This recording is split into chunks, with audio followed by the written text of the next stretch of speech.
real quick, looks like we got our first guest, Luke Santamaria. Oh, my bad, man.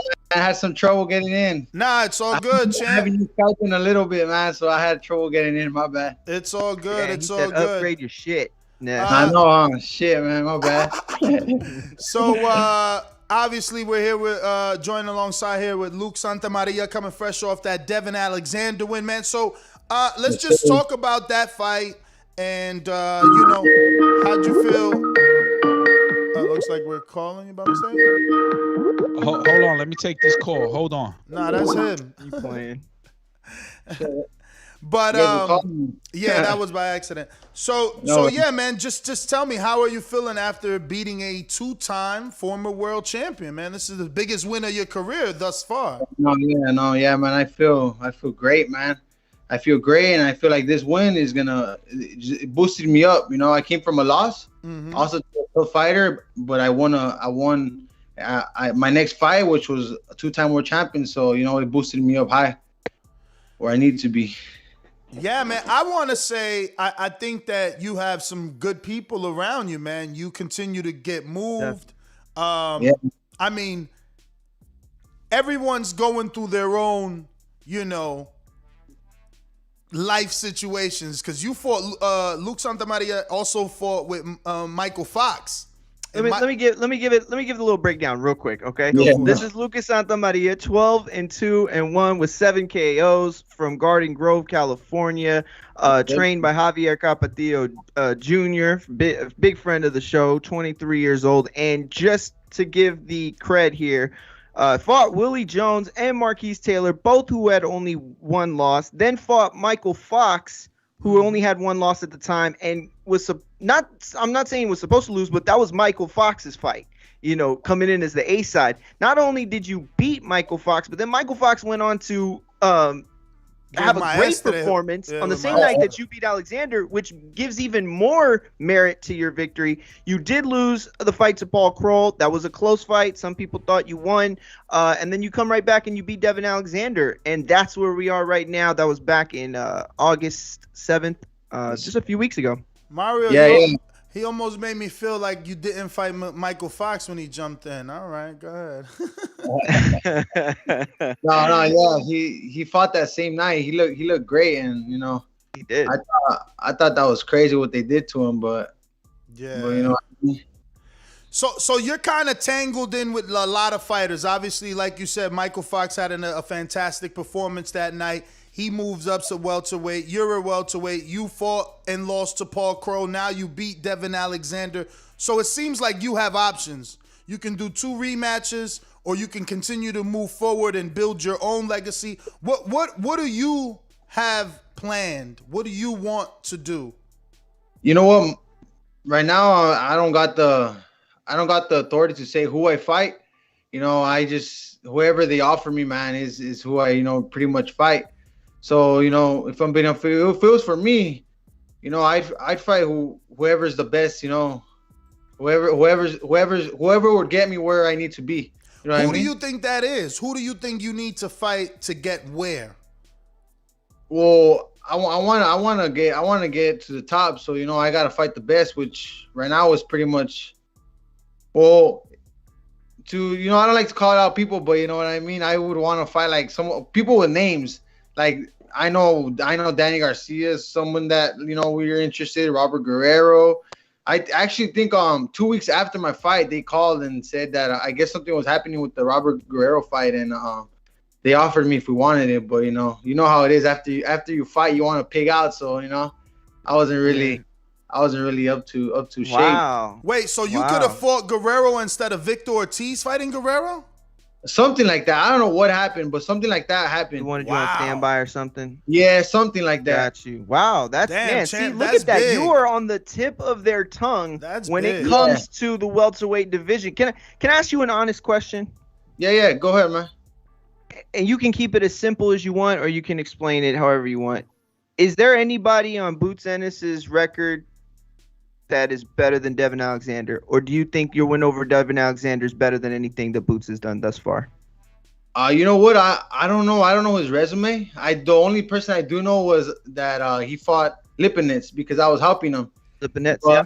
Yeah, and which Lipinus is a tough guy, but the styles match up, and Boots is he's a good counter puncher. He's quick, so we kind of knew how the fight was gonna play out. But you know what? I don't even know who he has fought, but I do know he's fought some people, and I do know he's a great fighter, but I'm not familiar with his resume. He's definitely a great fighter. Let's just ask you. Let me just put it this way: do you think more people know Devin Alexander or Lipinets? Oh, Devin Alexander for sure. Course, Yeah, Devin I would for probably sure. agree with that. Yeah, I agree with that as well. But Lucas, obviously he opened Pandora's box, so we got to ask the question before the chat does. Has Jaron Ennis' name come across your desk? Have they said, hey, this is the fight on the table yet? You know what? It hasn't. But nobody wants to fight him, so I'm pretty sure that, like I said, they offered me all the toughest guy people don't want to fight. So I mean, maybe sooner than later. Who knows? They're gonna send you the offer after the interview because you're the first guy to basically not say no. You know what I'm saying? That's insane. Everyone doesn't want to fight him, and the people who do say yes, he knocks them all out. So with the good training camp, man, honestly, I can't turn down a fight. So as long as I get a good training camp, I'll fight anybody at the top. You know what I mean? Now, is that something you seriously would consider? Obviously, him and Paul Crow are similar styles. You know what I mean? They're very slick counter punchers. Yeah. Is that just a style you would prefer to stay away from for a while? Rack up a few wins before you go right back to that style, because he's considered a bigger puncher than Crow, but just as slick as Crow.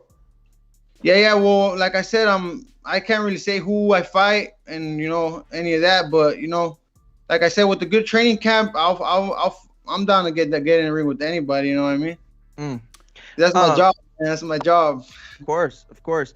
Let me switch gears real quick. I've asked you this question on another podcast, but I want to ask it again, and I want to put it in a different way. Amanda Serrano fought the other night. She did. We've talked about it. Her husband made controversy afterwards because he said, we thought we were going to fight a Mexican. The Mexicans don't run. You have a style. You've shown that you can do both. Do you take offense to the idea and the narrative that Mexicans have to fight the way that most people say that they have to fight? Do you take offense to that?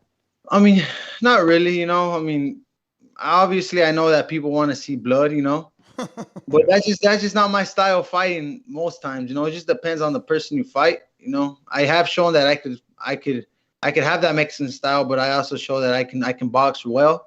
So, it's just a matter of like who the crowd is, I mean, it doesn't really bug me, but yeah.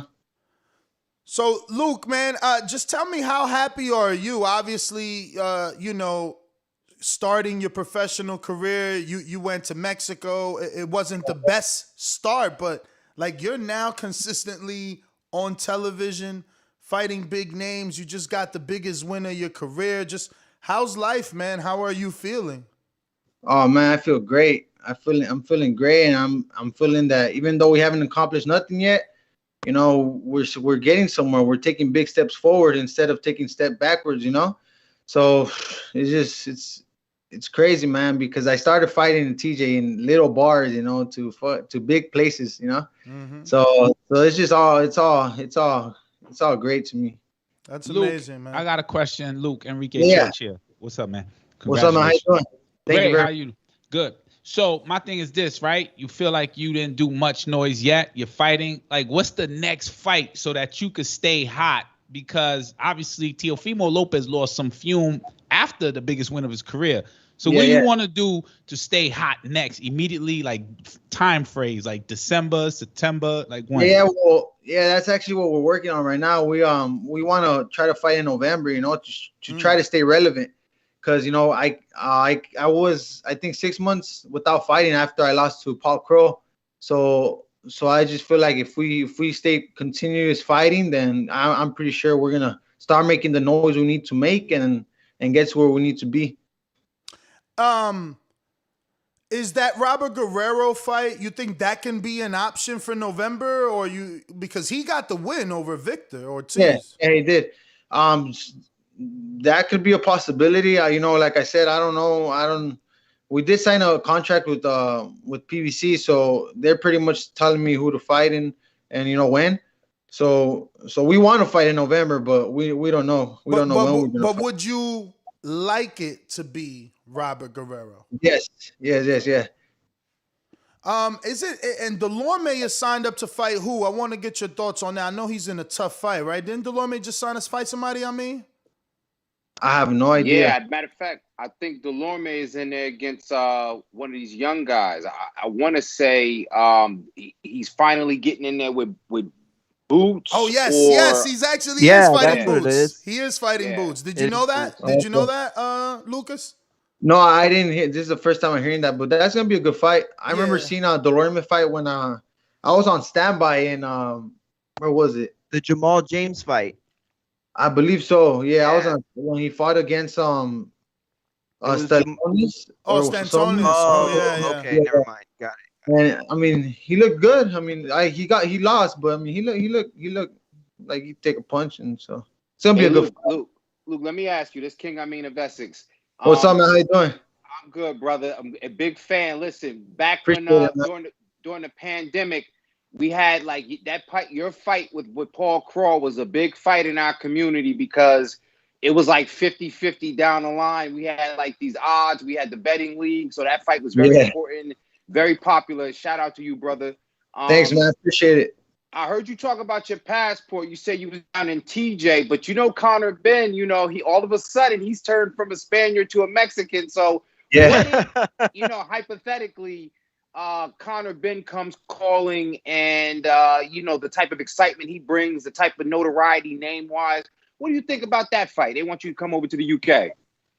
Hey, it's always a possibility, man. And you know, like I said, styles match up, and I'm pretty sure it'll be a great fight. It'd be a great fight, man. Did you watch? I actually seen him fight. I seen him fight Adrian Granados like a week ago or 2 weeks ago. Yeah. What you think of that fight? He's solid, man. He's solid. I mean, Adrian Granados is no joke. So I mean, that's a good name under his resume. Did you think Conor won the fight because Granados seems to believe he outboxed Conor? Stop it. Nah, dude. I thought he won. Okay. I thought he won.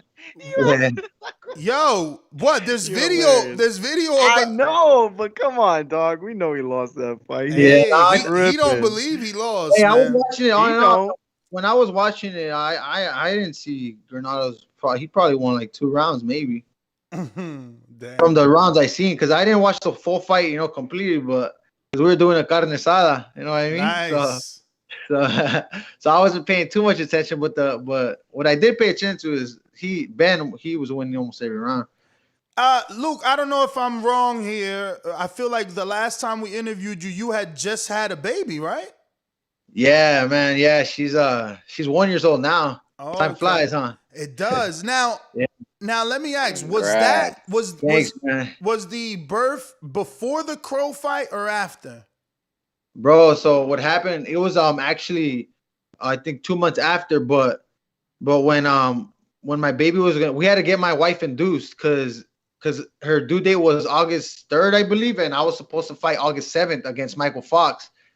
And so we had to get her induced to like 2 weeks before the fight, because if not, you know how it was the COVID, we had to be in a bubble. And so I would have probably missed the birth. So what we did was we got her induced, and then sure enough, man, she wasn't coming out. So then the day I had to go do my medicals, she was born. And so she was born at 7:05 in the morning, and I was out of the hospital at 8. I had to go do my medicals, and from there we went into the bubble. So and then you fought Fox. Yeah, and then I fought Fox. Okay. And then like a month and a half or 2 months after that, I fought Crow. That's where I'm going. Like, do you not put any blame, but is it do you have that in the back of your mind as an excuse? It was just a tough time with the family, the pregnancy. You think you could have done a better performance, or was just Crow the better fighter on that night? Yeah, it was no excuses, man. You know, I was, and from when I fought Fox, I went straight to the gym, so it wasn't even like I was out of shape, because I stayed in shape. It was just, you know, he was a better man, I guess, you know. Okay. Just making sure, And man. I just want to say something right that quick too, because and shout out to you, Luke, because Appreciate it, sometimes man. men have to step up. The head of the household had to step up, and some of our brothers in the community had something to say about Tyson Fury. That it's allowable, and again, different circumstances, but it seemed like it was allowable for him to miss this fight with Wilder if his child, if he had some issues. But it's different context. But like I'm saying, family. Life happens to us all, but shout out to you for overcoming that. Luke, Yeah, appreciate it, man. Thank you. Luke, you think you ready for a Keith Thurman? He's been out the ring since the Pacquiao fight, and he keeps saying he want to fight. He's doing interviews. He was most linked to Tank. Obviously Leonard Ellerby was saying that Tank will knock him out. First of all, let's get your thoughts on that. You think Tank can move up to 147 and knock out Keith one-time Thurman? Man, Tank, he's a tough mother sucker, man. But I don't know though. I don't know if he can knock him out. Beat him maybe, but knock him out, who knows? Yeah, and what about you, man? You think if Thurman chose you to come back, is that a good fight? I would love to fight him, bro. I would love to. That would be a good fight too, because he's a good boxer too. And imagine that. But he moves a lot. Be a good fight. Would it be a fight that you wouldn't take without a full 12-week camp? Okay, yeah, that's like I said, I'll fight anybody, man. I don't care who it is as long as I get a good camp. But Luke, let me ask you, that style of Thurman, is that something obviously that you look forward to, or something that you and Jorge Caputillo have to put a plan together? Because he moves a lot. He's a good mover, especially when he gets hurt. Definitely, we would have to come up with the game plan. But who knows, man? Shit, that's a fight maybe in the future, man. Because I'm hearing big names. You know what I mean? So. Yeah, I think the big names and the records, the experience is. I think you need more experience, and not saying that in a disrespectful way. I'm just saying, I don't want you to move fast. You know what I mean? But Thurman, exactly. I think Thurman is a decent fight because he's been out for a while. He's a former world champion, and he's not considered as removed as Alexander. Like, he's still right there. You know what I'm saying? Like, Thurman is one fight from a comeback. So like, if you what's Andre Berto? I'd rather see like Lucas fight like Berto Andre been out. Berto been out for like 3-4 years, man. It don't matter. I think Keith is too like seasoned, bro. He fought Pacquiao. He fought Sean Porter, the pace, Danny Garcia. I think Lucas has to prepare for a lot. No, I hear you. Thurman. Yeah, but what are your thoughts on that, Lucas? Be real. I agree. One time ain't been one time in a long time. So Exactly. but still, the greatest trainers always say youth is not ready for experience. I get what you're saying. But hey, with preparation, man, anything's possible with the great preparation. Anything's possible, man. It is true. There are upsets. There are such thing as that. I was just curious. What flaws you see in Thurman? Yeah, what flaws do you see? I know the body. He don't like the body too much. Yo, I knew he was gonna say the body.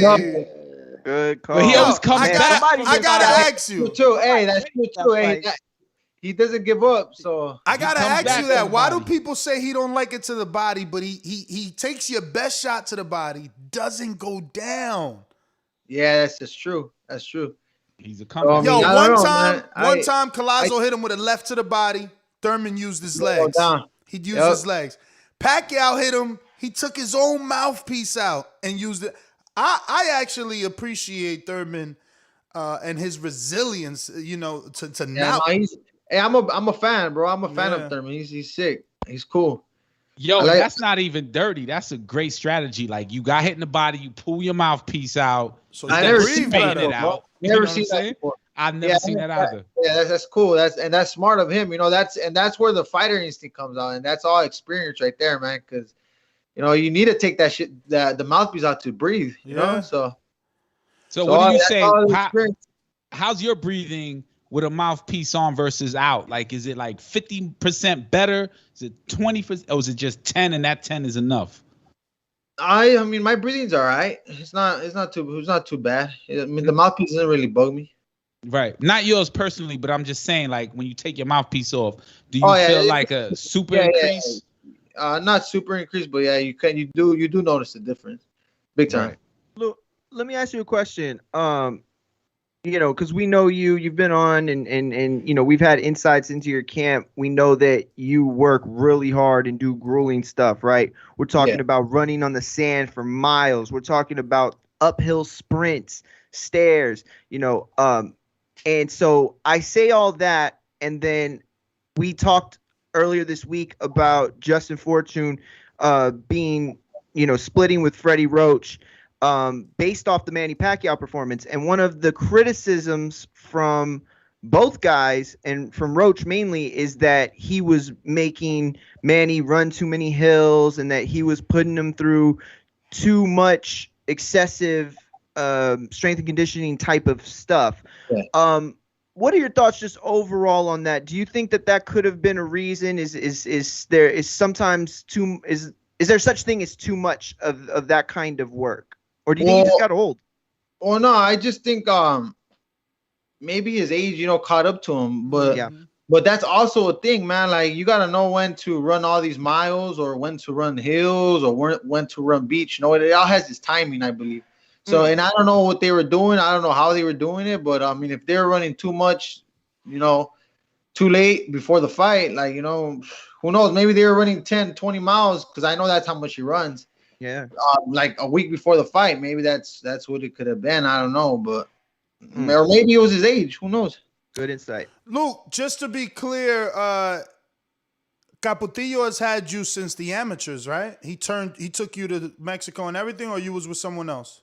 No, I was he picked me up when I was like 16, 17. 16 after I competed in the Golden Gloves, and I think I lost the second fight, and after that I was like, dude, let's just go pro. And then that's when I met Javier. He started working at a gym right here in Garden Grove, and then you know, the gym needed him to train kids, so then I heard there was a new trainer. I went, and then that's where I met Javier Capetillo.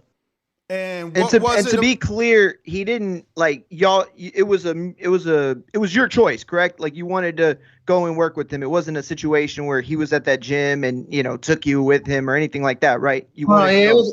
It was my choice, because at that time I had my dad was my trainer, and then also I had another trainer that passed away, and yeah, so it was my choice. You know, it was just I think it was just destiny, because my coach just passed away, and like not too long later, you know, Javier shows up. So, I wanted to ask, so what was it about him that clicked, or that made you decide, oh, this is the right fit for me? You know what? It's just his work ethic, you know, because him and his dad reminded me a lot of my first coach that also passed away. My first coach, he taught me all the discipline. He taught me that, you know, hard work, you got to work hard. And, you know, that's the vibe I got from them. You know, I got that vibe that if you don't work hard, you know, you're gonna get beat. If you don't, you know, and the discipline I got a lot from them. So. How much is Senior around in the gym helping out still? Like, I know that, you know, Javier's your coach, and I know that y'all do the most work together, but, you know, how often is Senior in there, you know, still helping out and stuff with you? Yeah, he's there almost every day, man. Wow. Yeah, he's almost old man. Doesn't want to stay home. Old man's always there. Yeah, I gotta go. That's my grandpa, dog. Anything, but you know, his knowledge of the sport is just crazy, man. Oh, crazy! I mean, he's had, you know, some of the Miguel Vasquez, Giovanni Segura. Yeah. I mean, just Margarito. I mean, the list goes on and on. Yeah. Yeah. Definitely. Well, Luke, man, I want to thank you, obviously, for coming on. Man, thank you guys, bro. Thank you guys. Man, thank you it's for a pleasure coming on our on. side And every time. Please keep us updated. If you get that call, man, tell the coach or you hit me or Mari up so we can schedule you back and break that news and we talk about your next fight. Hopefully they get you back in action in November. Or one of these big cards, man. Maybe get on that Tank undercard. They're saying he's back in November or December, right? And who else is Oh, the Canelo Canelo. card. Canelo fight, or even Hey, that makes Benavidez. sense. That's what we're shooting for, bro. Canelo or Benavidez. You know? Oh, They're a week Benavidez away. and Phoenix. They're a Isn't week apart. Benavidez in Phoenix? Exactly.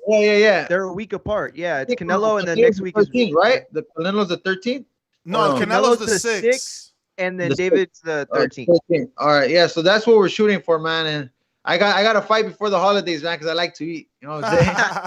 Hey, and then my birthday's in December, so I got to fight before. Oh man, you got to. Yeah. Which what day in December?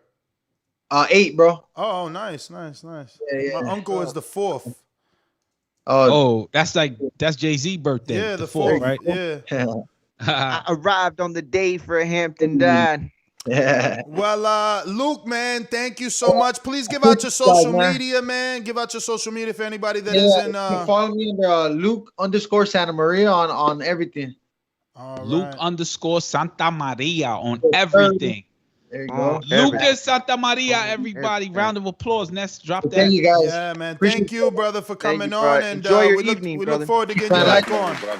I'm about some birria, man. It was my grandma's birthday. She made birria, so you know. Oh man. All right, man. Well, go enjoy it. All right, brother. All Appreciate right. you guys. There you have it, ladies and gentlemen. Luke Santamaria on the show. And now we got King Amin of Essex. We talking boxing. Let's just get right into these previews and predictions. I know Mario, I think you can go first to stir the pot. Mario believe Conciao may have a shot based off resume, if I understood you correctly this morning, right?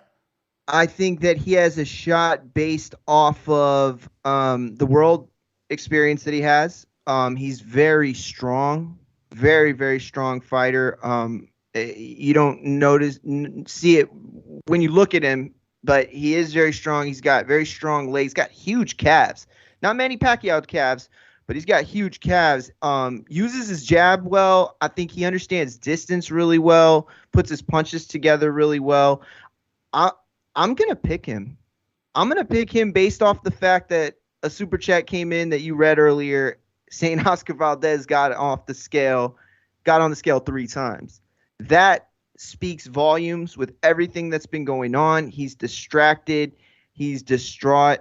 But I think I'll put it this way. I'm not going to put money on him, even though they give him good money, because it's still Oscar Valdez. You know, it's still a top-ranked card, and he's still the A side by far. That said, I think this kid's got a better shot today than he did yesterday, if that makes sense. Yeah, that's a very bold prediction, Mario. I'm gonna rock with you because listen, I believe in those little subtle signs of distraction, those subtle signs of disturbances. I believe in those things, man. I didn't see the weigh-in, but what if he don't have his mojo? What if he ain't what we think he was? What if this is like Margarito after he got caught? What if this is like, you know what I'm saying? So I like that sort of speculation. I'm glad I'm not a bettor, Yo, if you enjoyed the video, feel free to hit the like, subscribe, and share. As always, if you want to support us to the next level, head over to the patreon.com/ThaBoxingVoice. We have tons of exclusive from Border Wars, Entitled, betting shows, the list goes on and on and on. But in addition to that, if you guys have questions for fighters, trainers, and promoters, this is where you can submit them. We will run out, get these questions answered, and put it back on the show just for you guys. Appreciate it. Peace.